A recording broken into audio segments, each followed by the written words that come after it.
of music and the birth of another, and this is just a way to say thank you to the CD and to the people around the world that have supported us. Now, I didn't think that you would actually be able to outdo yourself with Kings and Queens, but you did when I saw the video, because that was yet another watershed moment watching this. And I'm curious, how does Dr. Seuss factor into your choice of a director?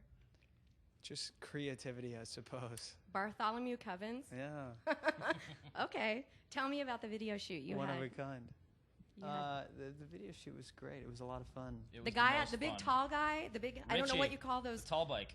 Oh, it's just a tall bike? They Okay. call it a tall bike. Make That way he for the tall stood bike. out. Was that you guys' idea, or did he show up with the tall bike? No, we actually reached out to him, but all the writers and the piece are either fans, friends, family, or real writers that do these mass bike ride nights, these mass night bike rides. Yeah. Well, you had a couple of shocking moments in it where I was shouting at the screen when the guy gets hit. Yeah. And then at the end, it's like, oh, did they jump or not? That was crazy. Thank you. How long did it take you guys to shoot that? It was 3 days, 3 long nights, I should say, from dusk till dawn.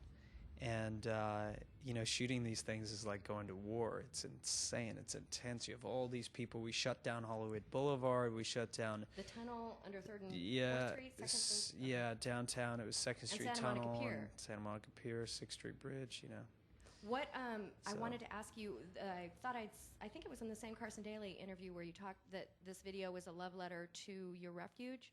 Yeah, in a way, it was time to turn the cameras on our hometown. We had been to the People's Republic of China, and we shot a short film there. We had been to the Arctic and stood on top of glaciers That and was incredible, by the icebergs. way. Thank you. And so it was time to be home. And, it was a really incredible experience because it showed us pieces and parts of our own city that we weren't so familiar with. I wanted to ask you something, and I'm not going to belabor the issue with the record label. I think that's been played out. But I was hoping that you would answer one question about it, because if there's any artist or future artist, burgeoning artist, who might be watching this video, I think that what you have to say will show them that as much as the creativity of music is good, you really need to know your business end of it. So I was hoping you would talk a little bit about how Olivia de Havilland's courageous stand, 60 years ago, was able to help you with this record. Well, she was very instrumental, and I reached out to her recently, and or now it's a little bit longer ago, but I heard back from her recently. She wrote me a letter. I told you guys this, right?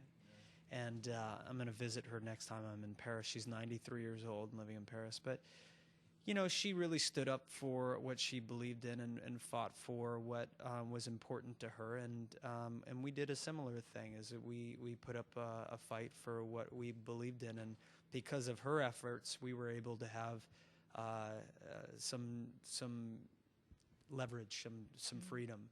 Well, they named the law after her, correct? The Haviland Law? The Haviland Law. So she just, she enabled us to be able to address our concerns and not be totally impotent, Mm-hmm. So now what's next for you guys? I was going to ask you about a second single, but I don't know if that's premature because It's a little premature because the song is, out and it's doing Right. really well, according to Bill.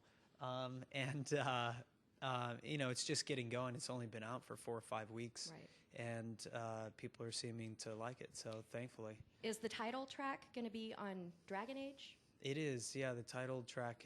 We did something in conjunction with the release of an EA video game called Dragon Age. It ended up being really cool. It was a lot of fun working with him.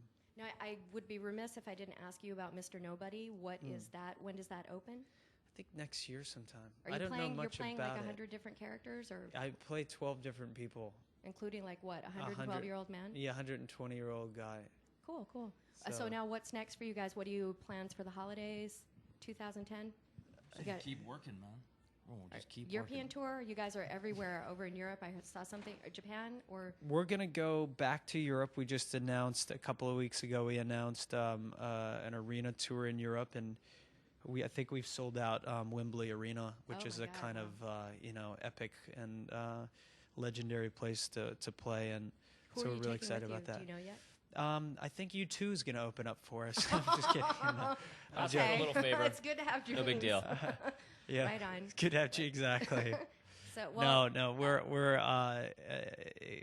we don't know yet, but we're just blown away that so many people are coming out to celebrate that day with us in England, and we're going to announce a tour here in America that'll begin in March. I feel some more 30 Seconds to Mars macaroni art is in order. Yeah. So we'll have to work on macaroni that. art. Yeah, baby. I still got a spaghetti modest Yahoo. Really? You'll have to come over for dinner. I still have that thing, by the way. From that kid, right? Didn't he go Yes. bowling with you? I Awesome. still have it, dude. Didn't he kick your ass at bowling? He kicked everybody's ass at bowling. I kind of think I kicked some ass in bowling. I'm just gonna say. Right on. Well, thank you so much for stopping by. New album. I can't wait to hear the whole thing. So, and happy birthday a couple days early. Thank So, you. There you go. Thank you, Appreciate gentlemen. it. Thank 30 you. Seconds to Mars. Happy holidays.